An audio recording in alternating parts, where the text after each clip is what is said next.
Si preannuncia un sabato davvero rovente, anzi è proprio il caso di dire infernale, in compagnia del terribile anticiclone Lucifero, ma domenica cambia tutto con l'arrivo di qualche temporale e anche di temperature che saranno più in linea con la media del periodo. Vediamo il dettaglio. Sul Veneto sole ovunque, con cieli del tutto sereni o soltanto qualche velatura innocua sui settori alpini più settentrionali. Temperature massime attese mediamente tra i 34 e i 40 gradi, valori minimi previsti tra 23 e 25 gradi circa.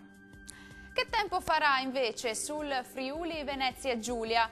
Anche qui avremo un'altra splendida giornata di sole ovunque, cieli completamente sereni e clima molto caldo. Temperature massime previste tra i 35 e i 39 gradi, minime intorno ai 24 gradi circa. Concludiamo con uno sguardo alla situazione del Trentino Alto Adige. Sempre sole e bel tempo su tutta la nostra regione, più nubi e qualche temporale sui confini alpini.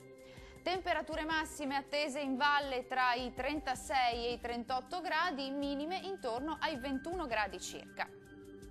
Il mare sarà quasi calmo sulle coste e calmo al largo. I venti invece saranno deboli, meridionali lungo le coste e sudorientali al largo.